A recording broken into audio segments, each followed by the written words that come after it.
My channel. നമ്മുടെ ചാനലിന്റെ പേരാണ് ഇലാൻ. നമുക്ക് നമ്മളെ ഫിഷ് ടാങ്ക് കണ്ടാലോ? വരും. ഓക്കെ, അപ്പം നമുക്ക് കാണാം. നമ്മളെ സാന്റാക്ലോസ് ഉണ്ട്, മോളി ഉണ്ട്, പിന്നെ ഗപ്പി പെണ്ണുങ്ങളുണ്ട്, ജീബ്ര ഉണ്ട്, കളർ ഫിഷ് ഉണ്ട്, പിന്നെ അവിടെ ഉണ്ട് കേട്ടോ. അവിടെ പിന്നെ ഗപ്പിക്കുട്ടികളുണ്ട്. നിങ്ങൾക്ക് കാണുന്നുണ്ടോയെന്ന് അറിയില്ല ഗപ്പിക്കുട്ടികളിനെ. ഇനി നമുക്ക്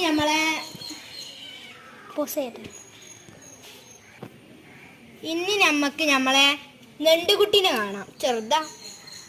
പിന്നെ നമുക്ക് തോട്ടുമീനാണ്. അത് പിന്നെ വലിയ ഇതൊന്നും ഹൈലൈറ്റ് ഒന്നുമില്ല, ചാകരയാണ്. പിന്നെ നമ്മളെ മോൺസ്റ്റർ ടാങ്ക് കാണാം. ഇതിൽ മൊയ്യുകളുണ്ട്, അനാബസ് ഉണ്ട്, കോട്ടി ഉണ്ട്, ഫിലോപ്പി ഉണ്ട്, പിന്നെ പരലയാണ് കുറച്ച് വലിപ്പുണ്ട് കേട്ടോ. പിന്നെ കല്ലുമലൊട്ടി ഉണ്ട്. അതൊക്കെ